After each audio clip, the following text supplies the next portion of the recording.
So thank you, Rachel, so much for being here today. We really, really appreciate it. So to just briefly introduce Rachel, she is the manager of Clio Music and Clio Cannabis programs at the Clio Awards. But before starting her career, she worked at Guess, Food Network, Shutterstock, just to name a few. She was also part of the brand marketing team, and she led the creative team on the Taipei campaign for the AAF competition. So to begin, where are you from? Well, I'm from New Jersey, technically, and then now I live in Brooklyn. I've lived in New York ever since I attended PACE, and I love being here in New York, but Jersey is not too far away. I'm sure there might be some fellow Jersey people here too, but yeah, that's where I'm from. Amazing. So the next question I have is, why did you choose to become a marketing major? I decided kind of right away. I knew I wanted to go into business through Leuven and do a degree through there, but I actually was considering accounting because one day I just was watching, one day I was watching a crime show, and there was like this forensic accountant, and he was like the coolest person. He was like crunching numbers, solving crime. I was like, this is what I want to do. So before going to PACE, I was like, I'm going to be an accountant. Done. Little did I know that was the wrong decision. And I'm just more of a creative person, and marketing was just right up my alley. And from researching and looking into different job opportunities that are focusing on whether it's finance or marketing or whatever it is in the business, marketing just stood out to me. There was a lot more opportunities there that I was just more interested in. So that's kind of why I picked marketing, and it was kind of right away. I knew, I think freshman year, I was going to do marketing. Amazing. So what experiences did you have at PACE which kind of shaped you for the vision of your career that you have now? I will always say this till I die, but ad team, or whatever you call it now, brand marketing team with Tagoras and Nankin, I mean, as many internships as I had, and as great of an experience as the internships was, believe me, I learned so much and gained so many connections through those. But I felt the most prepared, I guess, going into a job, going into life, because of the brand marketing team. I mean, we worked hours and hours. I don't know if anyone here, I don't know how if anyone here is a senior or if anyone is currently doing that, but it's a really great experience. And Tagoras and Nankin really got it into our heads that, like, real life, this is how it is. Do it over, fix it, make it better. How can you make it better? It challenged me in ways that, like, I never thought my brain could work. Like, there were so many great classes at PACE that I loved, from all of the other marketing classes, and even with my fashion marketing minor, I learned a lot through there, and it was super interesting at the time. But definitely, the brand marketing team was what prepared me. And even if you don't get an opportunity to be on the brand marketing team, I would say, like, I think it was like media planning and buying and the fundamentals of like advertising. I think that's a class, right? Yes. Those also like really focused on some of the same aspects as the brand marketing team. It wasn't as intense, but you got to work on a campaign and developing it from start to finish. And I think that in every job that I've had, which is a couple, the brand marketing team strategy has applied to every job. So it's like I worked in media, and I was able to take my media experience from that class and apply it to my real job, and understanding so much more than some of the other kids because of that class. And then, in my job now, while it's not really focused on me creating a certain campaign at the Clios, it's like I'm celebrating creativity for other people's campaigns. It gives me more of a background when I'm looking for certain campaigns to award and help bring recognition to. It kind of helps me realize what I'm looking for, if that makes sense at all. Yes. Yeah, so definitely I mean, if anyone's a junior, I would strongly suggest brand marketing team, you know. We do have a couple of now. Okay, So cool. the next question that I have is, while you were in college, you did work a couple of different companies like Guess, the Food Network, Shutterstock, and Cosmopolitan Magazine. Could you speak more about like how you got those different like work experience, and also yes. Yeah. Yeah, I mean, I thought internships, if I was going to be in New York, I thought internships would be the most important part. And I know we live in a kind of weird time where maybe that's not possible, but we have interns at Clio, like we have virtual interns, so there's definitely still opportunities now. But I think the most important thing that I've learned is, and I'm sure Chigoris and Nankin have said this before, but your connections and just meeting people and just being like, hey, I'm just here to learn. Anything I can do, you know, any opportunities. Through all of my internships, I've just taken each one and then expanded from it. And even like people that I've babysat for, people that my mom knew through different connections, people that I've met at random parties and whatever, I would, you know, they work somewhere, they intern somewhere, like the person I babysat for, her sister worked at the Food Network, and she told me to go into her LinkedIn and look through all of her connections, and if there was any companies that were of interest, she would, you know, be open to recommending me. I went through her LinkedIn and I selected a bunch of people that I thought I'd be, you know, companies I thought I'd be interested in interning, and that's how I got my Food Network internship. So like that, and also the career services at Pace, you know, that's how I got some of my internships too. They were always really helpful with my resume and writing out certain, if I wasn't sure, I mean, even Chigoris and Nankin helped me with this too, rewriting my resume. I forget what class we did this, but personal branding, like it's all about creating your own personal brand. You are a special individual that could, you know, you have so many different experiences. It's about making sure you like can write it on paper and put your best foot forward, because you know they can't meet you. You might have the greatest personality in the world, but they have to see you on paper first. So I think that's important. Were there any other like platforms that you used apart from LinkedIn or career services to find these internships? Yeah, I mean, I did do like Indeed and like the basic job resources, but pretty much, and I'm trying to think about all my internships now, pretty much every internship that I had was because of a connection that I made or that I had before. Like it was just a matter of, again, I think LinkedIn is like one of the greatest resources because of the direct messaging option. Like I just direct messaged so many people and friends of friends and being like, oh, I saw you interned here once, have any connections there, kind of thing. Like, and if they said no, then I mean, it was worth a shot. You know, there's no harm asking, I believe. So before you joined Clio, you worked as a media trainee at Zenith. Can you tell us a little bit more about your role there and how you got that role? Yeah. It was all thanks to the career services at Pace. That's how I got my first job.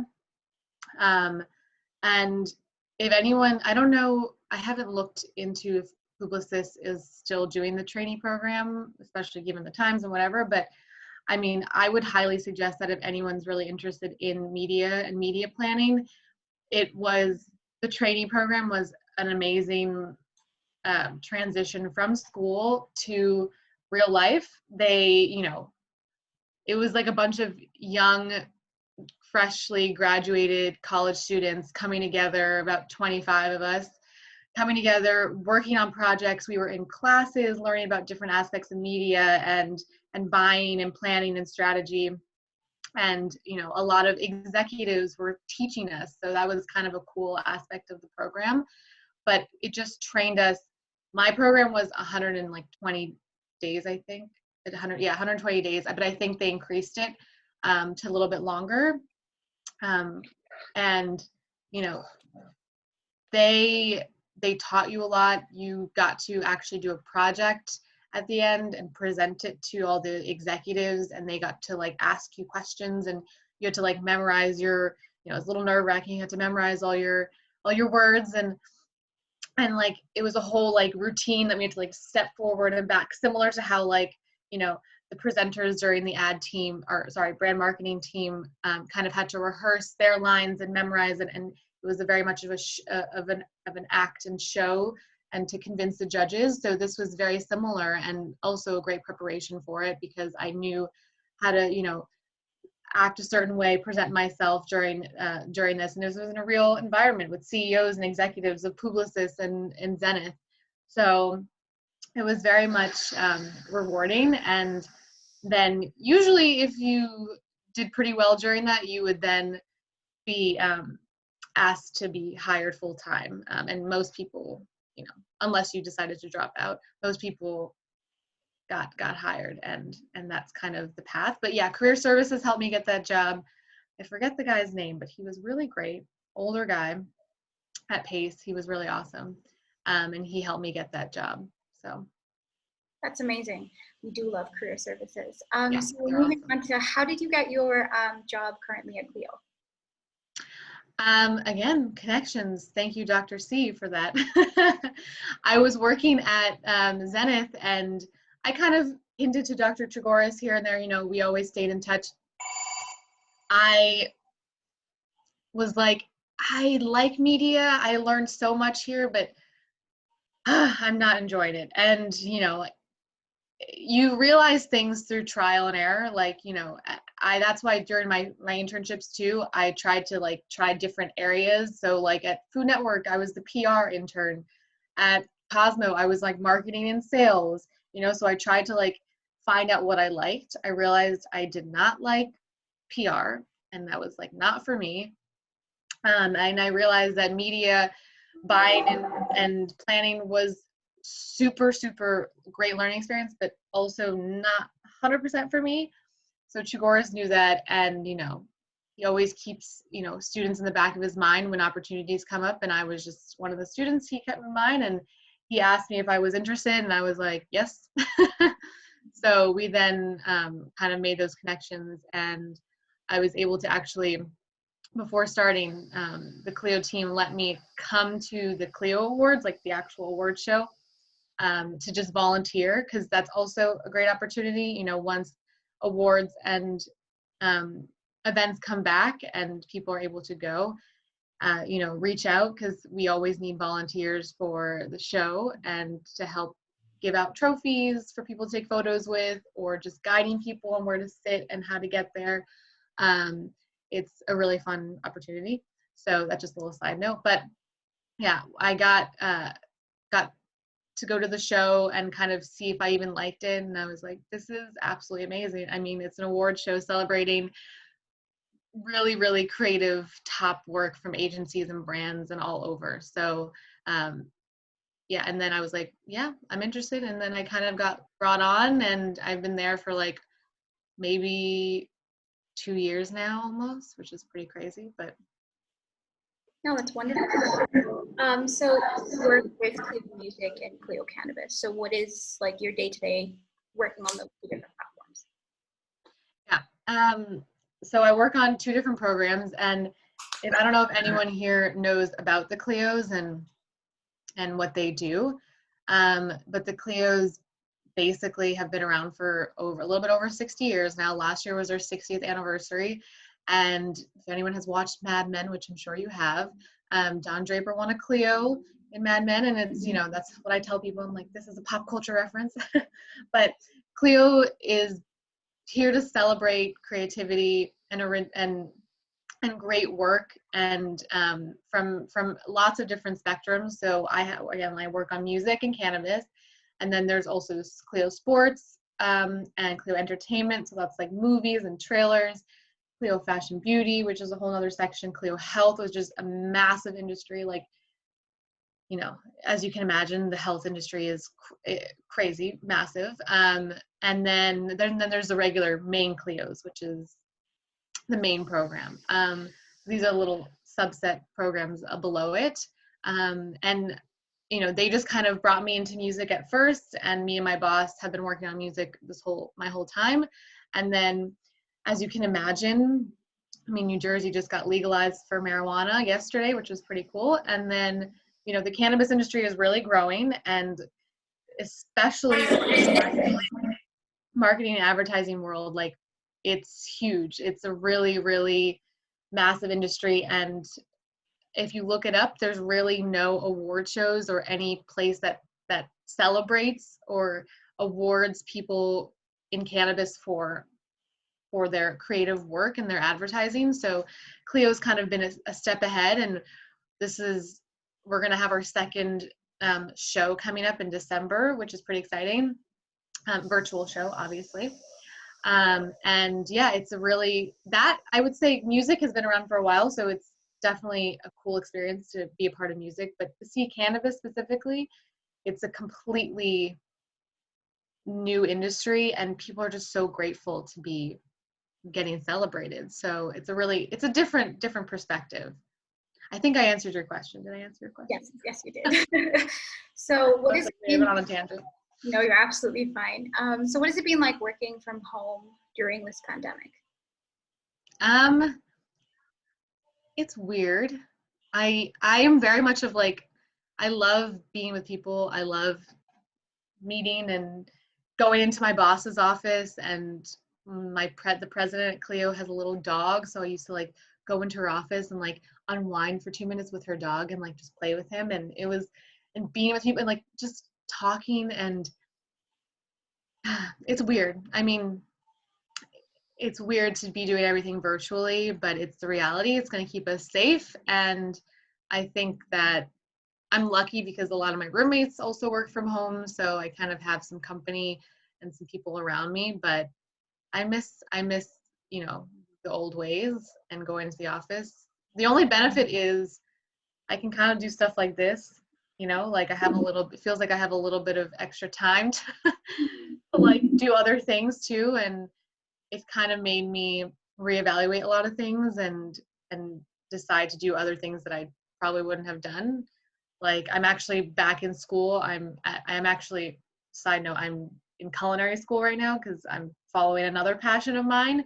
So like now that there's less travel and less moving around, it's actually made me going to school a lot easier and a lot more beneficial. So it's kind of a weird time, but there's some positives to it, I think. Yes, that's absolutely amazing. So what challenges do you think you've overcome, like with all of the different career paths that you've like gone into, if you have any? Challenges. I mean, being a young female, it's definitely, there can be some challenges as trying to get people to take me seriously, right? That's been a challenge for a lot of women. But it's about, I've always found that just me inserting myself into situations at work or other places, like, hey, can I help? Anything I can do to help? You know, like I want to learn more. I want to do more. Whatever I can do, I want to help. Like that's always been my game plan and strategy when going into a new job, an internship, whatever it is, like talking, just meeting with people, being like, hey, can you get coffee? Staying connected with my coworkers, you know, like those are some of the ways I've overcome that challenge and try to avoid not being seen or heard. Because that's definitely a scary thought. Like I want to always make sure that I have a voice and always a part of the decision for my future. Because again, being a woman, you have to just make sure that you're able to speak up and be assertive. And, you know, sometimes, you know, we're living in a weird time. So I'm just thankful to have my job at this point too, because a lot of people have lost their jobs. So given that, I'm just always grateful to my boss and my higher ups. And I always, you know, recognize that I appreciate them. And I also, you know, I want to help the company too. If there's other extra things that we need help with, like we all have to come together now and put all of our feet and hands and brains together to figure out, you know, new content to produce on our editorial site, or how we can engage people virtually, what we're doing outside of events and the award show to make sure people are, you know, listening and remembering us. So it's a lot of hands-on, and you know, I think again that answered your question. And you also like briefly mentioned about your food blog. Like, how did you start that and want to get back into going back to school? Yeah, I mean, I've always loved cooking, and I think that, again, marketing, I'll say this, marketing is just a STEM, and that's why I think it's such a great major, is just this underlying factor that applies to everything. If I decided to go into fashion, it would have applied. If I decide to continue my music career, which I am, it applies. If I want to go into food one day in culinary world, it will apply, whether I'm personally branding myself or another brand or cookbook or chef, whatever it is. I personally just loved cooking, and was always creating dishes and food, and you know, my boyfriend's lucky one, he gets to try all of it, so that's good, and get reviews on that. And you know, I was slowly encouraging myself to be like, you know, if this is a passion, then I should follow it, right? And if you believe in something that you really like, if it's music and you're really into music, then you should do that. Like, there's always a different, there's many paths you can take to follow a certain dream. You don't have to do one thing. Like, I didn't have to go into fashion. That's what I wanted. Like, okay, I didn't go into fashion. I went in a different career path, and now I'm doing something a little bit different, and it all kind of blends into who you are, and what your long-term objective is, you know? Yes. But I would say, just no matter what, the most important thing I think is following kind of your passion, and continuing to strive to do anything close to that, you know, even if you're working at an accounting firm and you're like a part-time DJ, there you go. That's one way to do it, right? Definitely is. And did you take like any certifications like while you were in school, or are there any certification recommendations that like us as students looking for internships and jobs we should have like on our resumes? That's a great question. I feel like we had to do something in the ad team, but I can't remember what it was. I know there was like Google Analytics. I actually like wish that I mean, I can still do it obviously, but there's a lot of stuff in my job now. We use Google Analytics a lot, and one of our marketing higher ups, she was able to explain a lot of it to me. So I then decided not to do the Google Analytics, but I might still do it. There's still a chance, but that's definitely one thing that, especially going into marketing, to have a better understanding, that one for sure. I can't think of anything else, but that one is definitely top of mind right now. Yes, that's perfect. So I'm going to open it up to the rest of the members if anybody has any questions. I think there is a question in. Yeah. So my name's Cameron, by the way. Nice to meet you. And congrats to all your success. Going out of PACE and the transition to the job force, I know PACE prepared you for a lot, and you seem like you were prepared. But what weren't you prepared for, and like what should we look out for? That's a great question. Well, I mean, I think, as much as this might sound crazy, Chigoris and Ankin definitely prepared me for the worst. Like, you know, people in the workforce don't really care sometimes. They're just like, get it done. I don't care how long it takes, get it done. Like, mentally going into a media agency, I was not prepared for those hours. I was thinking, oh, okay, like as a media trainee, we have to go home at 5. So there was that for 120 days. And then after that, I was like, okay, these long hours are going to be a thing, and I'm going to miss out on a lot of stuff. And as much as, you know, as much preparation as Chigoris and Nankin gave me to, like, you know, make sure that I'm doing the work correctly and handing in my best efforts and whatnot, the hours were something that I was just nowhere prepared for. But it kind of balanced out, because at a media agency, you know, you get taken out a lot, you do a lot of fun activities with vendors and clients. So it kind of balanced out, but the hours were crazy. I was not prepared for that. For sure. Okay. Of course. Another question that we had in the chat was, as a freshman or sophomore, what did you do to get your foot in the door in regard to internships and connections? Yeah. Let's think. I'm trying to think back to one of my first internships. I would say just trying to build your resume as much as you can. Even something I wish I could have done before is even going to like I feel like a lot of us now have maybe some experience in social media and that kind of advertising for smaller companies. So I kind of wish I was ambitious enough to like go to local coffee shops in Brooklyn or something and like, hey, do you need any help with your social media? Like little things like that where you can do some free work and kind of just get your foot in the door.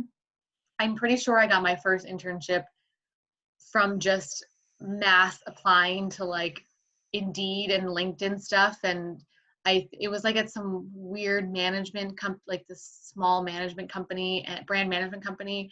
And they actually ended up shutting down halfway through because they just like, I don't even know, they like lost money and revenue. So they're like, sorry, we have to let you go.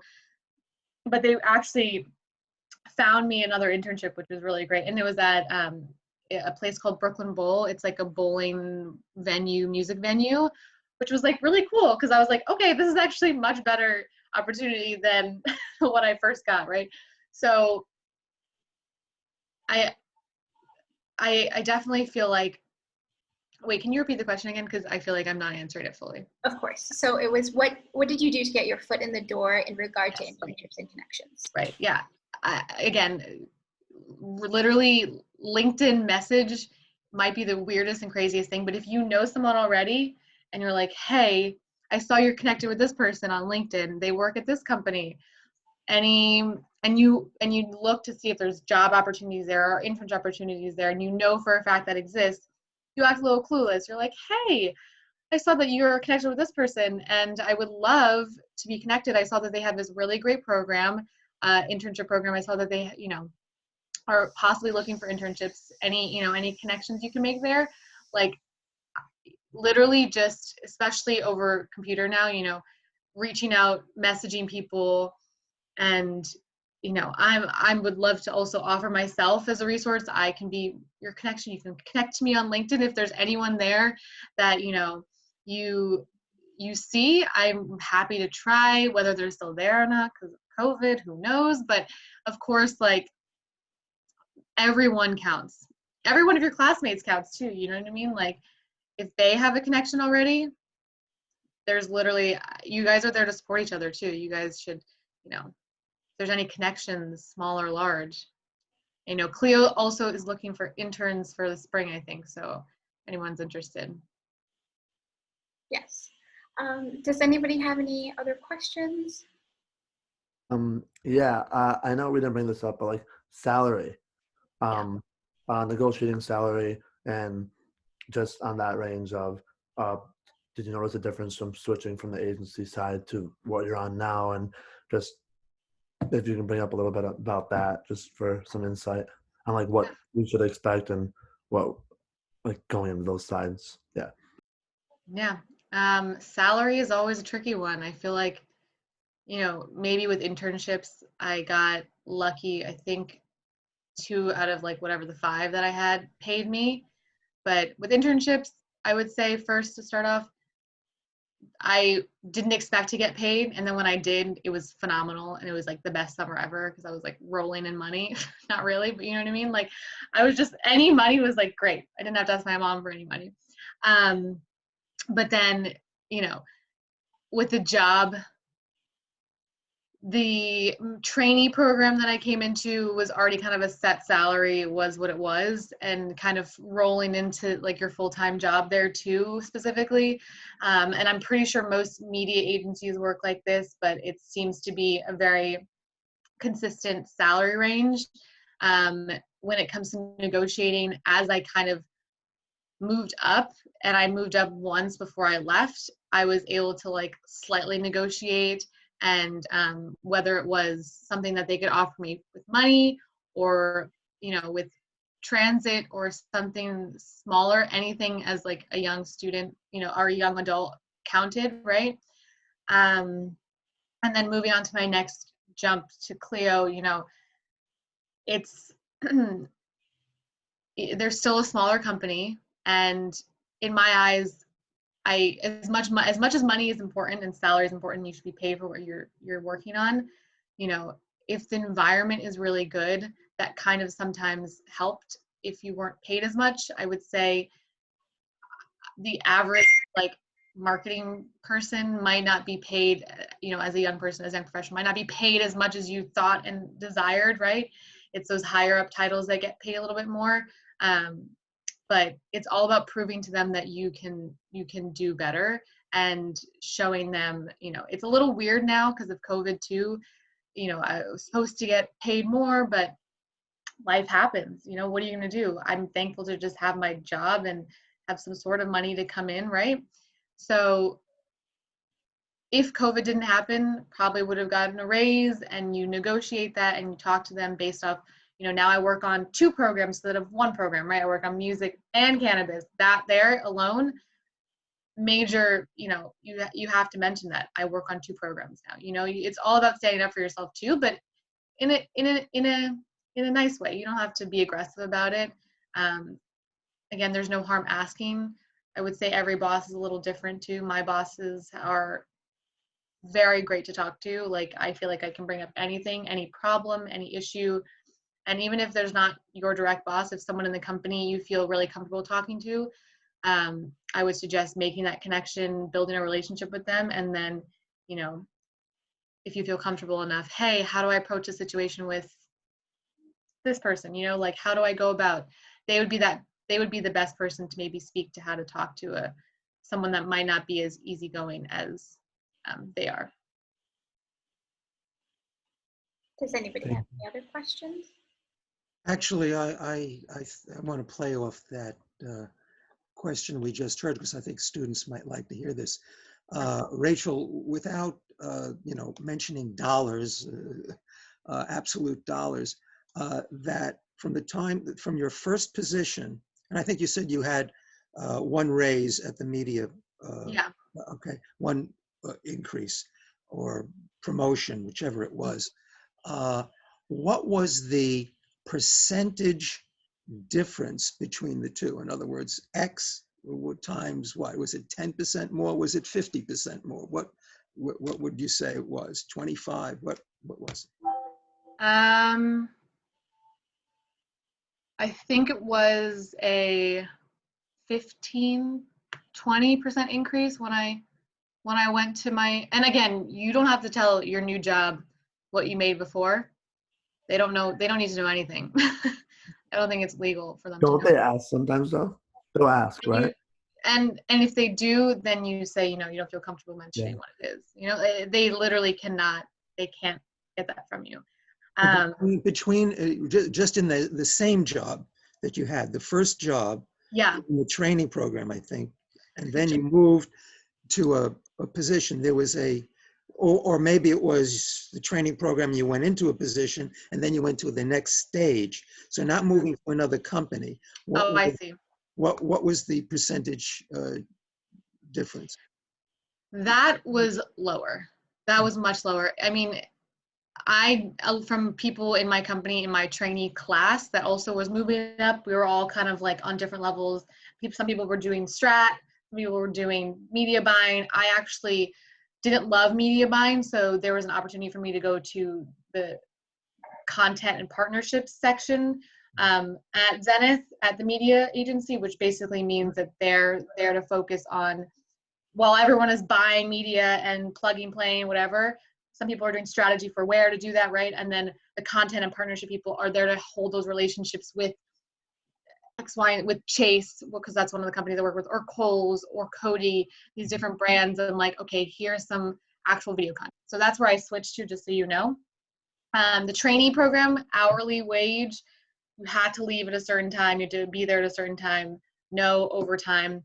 With media companies also, I want to add, you know, as much as the pay might have been whatever, and my increase was whatever, overtime was made up for so much more because I was there for hours. So, you don't have I mean, I didn't really have too much outside life work. And again, I communicated that with my boss, and I was like, I would like to have a little bit more time. So, when I had a workout class or something, I would say I'd like to leave on Tuesdays at 6, and we kind of worked out a deal. So I was able to get back into balance because, it's about talking to people, communicating.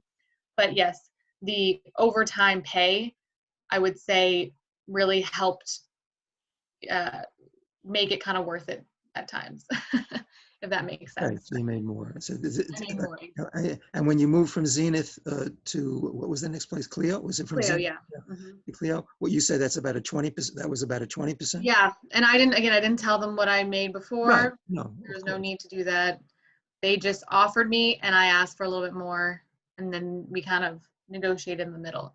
So when I was dealing with that, I asked for a little bit more than what I thought, because also I was I did some research on other positions at other companies, and I know Clio is kind of a niche company, but just again, like senior coordinator roles at other companies, at music companies and different places, what are they getting paid? Okay, I asked for a little bit more than that, and then we kind of negotiated based on that. And again, I get paid overtime too, because Oh, you did. technically, if you're under a certain amount of pay, you can get paid overtime or something like that. So if there's an award show or something, I get paid overtime. So there's some balances and whatnot. But Yeah, I think the important point that I was trying to make Mhm. is for the students is that everyone needs a stage upon which to perform. You get into that first job, you perform, and the advances will come, whether they be uh, lifestyle advances that please you, or whether it be money that leads you to lifestyle advances that please you. Either way. Okay. I mean, sometimes as much as I wish I would be making more, right? But sometimes it's hard to ask, especially during right now. It's really hard to ask. Of course. Like, and we've had conversations with internally, so it's not like people are just ignoring your workers. People are actually discussing it, so it's a good. And you can bring it up with your boss. I brought it up with my boss many times. I'm like, this should be how it is, but it's not, and I'm thankful for having my job, kind of thing.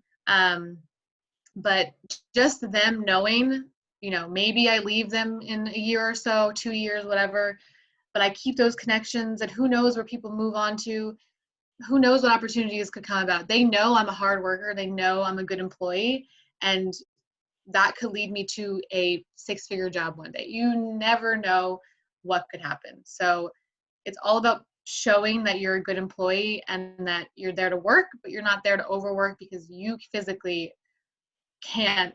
You got to remember your happiness and balance. And that's one thing I learned at Zenith, at a media agency. Long hours, but you got to figure out a way to balance it out somehow. Does anybody have any more questions? Hi, I wanted to ask, what were some skills, like technical or non-technical, that were really important to you across like all the jobs or internships that you had? Okay. Definitely writing, just like, I know it's kind of broad, but writing well, whether it was for certain internships or literally email writing. You might think it's easier said than done, but there's a certain format and strategy sometimes that email writing can fit into, and it's a little bit different than fictional writing or whatever kind of writing you're doing. But finding words, I would say the biggest challenge sometimes is finding the right word to mean the right thing in the least amount of words to get your message across. It's and brand I keep wanting to say ad team, brand marketing team, we figured out those words, right? We had to figure out those words. So that was kind of an interesting way to learn how to write better. So I became a really good, much. Vic or Brenna? What's the most frequent expression you heard about words? Words matter. No, and where does that come from? Professor Nankin and Dr. C both. True though, like words matter, and even in the workplace, like that's a skill that I'm still working on. I'm still trying to figure out on a daily basis. It's a continuous growth process, but you know, it's a skill. And then little things like Excel. In the media world, I was on Excel 24/7 doing different formulas and formulations, and I forget what class focuses on Excel. If anyone remembers, I don't know. But there's a class where we did like at Pace where we did like Excel everything, and at first I was like, why am I gonna need this? Whatever. But no, that was very helpful. Learning certain formulas and remembering certain things, especially at the media agency, I would say we used it 10 times a day, more than, it was crazy. And then even little things, I mean, you guys know this, but PowerPoints, Google Slides, right? Little things like that I use on a daily basis. And just making sure, again, words matter, right? Whatever's on that slide, you're sending it to a potential sponsorship partner to sponsor the award show. They got to know what they're looking at. They don't have that much time. They're like these high up executives that are like in and out. They got to know what's on there fast, and they got to get the idea, and they got to give you the money because you need that money to sponsor the award show, right? So it's like little things like that I find myself really focusing on. I'm trying to think what else. Good question. I think those are the main ones right now. Research. Oh my God. Marketing. We did marketing research, right? I spend a lot of my days researching campaigns, ad campaigns, a lot of stuff that the interns help out with at Clio. There's even more research. So it's like, okay, Clio makes its money through entries. We need people to enter. If people aren't aware of how to enter or where to enter, you have to reach out to them. If you see a really creative ad campaign, you want them to enter it to possibly win an award, because to them, the award is super beneficial, right? So researching, finding different campaigns and stuff like that is another aspect. Thank you so much for that. Rachel, thank you so much for talking to us today about the Clio Awards, about how what your entire journey was as well. And would it be possible to put your email in the chat so that some of our members can reach out to you? Yeah. Thank you. Sure thing. This is just, if you guys are interested, I mean, I'll put my work email just in case. Just so you all know, at Clio, we have 4 or 5 alum. We had like some who gone on to other jobs after they went to Clio. Right now we have 4 or 5 people working there. 4 from Pace, New York, and maybe 1 from Pace, Pleasantville. Is that about right? 1, 2. I think we had 5, all from New York. No, you're right, 1 from Pleasantville, but unfortunately, given COVID, we only have 4 now. So Who left? someone from Pleasantville. Ah. She was lower down, so they had to unfortunately let her go. That's just reality, right? So there's you and Ashley and the other Ashley. Ashley and Alexa, who's a year older than me. She was not in any she didn't do marketing, I don't think. She was one of ours. Okay, she was another. She was a different major. I forget what, I think she's like our customer service kind of main go-to person. So I think she was like communications at Pace or something, yeah. The key thing is I ask everybody, can you volunteer for a show? You're not going to get paid, just volunteer for a day or something like that. And some people said, no, if I don't get paid, I don't want to do it. Well, okay. Those that did it and liked it and were liked by it got jobs eventually. You know, Yeah. The best time in relationship building. And if someone were to say to me, I got this great job, but I want you to do it for a week for free, to see if you like it and see if we like you. If you have confidence in yourself, the answer should be, depending upon your circumstances, maybe give it a shot, because you may not like it, and that's a good way to avoid pursuing it. And then again, you may love it, and you may want to take that whole new direction. And Rachel is not afraid to take a risk. And she didn't tell you about how well she sings either. You didn't talk about what you sing, Rachel. I will not be singing for you guys today. That is a fact. I was going to share my screen and show them the video of you online. Oh God! Listen to me. Let's not do that, Shakoris. I won't do it. But let's not do that. She's a good singer. You can look me up later. But yeah, I would say my final statement is to whatever you guys do, like, don't be afraid to try anything. Follow what you are passionate about. I've learned. I live in a bigger apartment, so don't get shocked when I say this, but I live with 5 people, all of which went to PACE. I love my roommates. I live with my boyfriend. He also went to PACE. I have stayed so close to all of my PACE people, and like, I love them and they're great.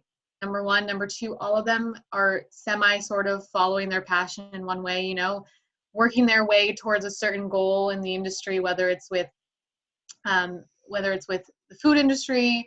One person works like a really high level in like this construction agency, and he loves it. Like, good for him.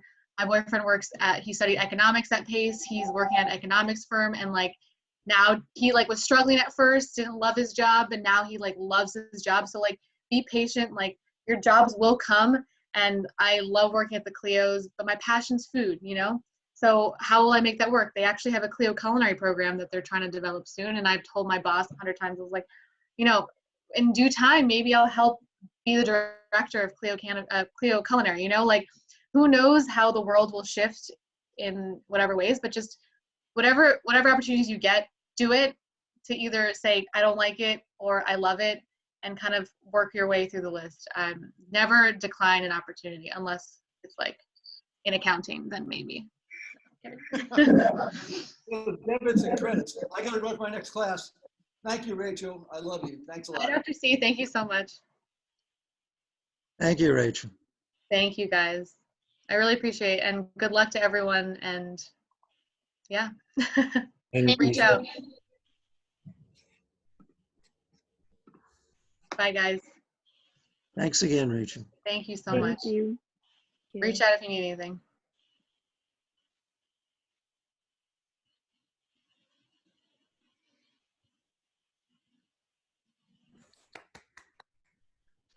Good job, Nicole. Thank you.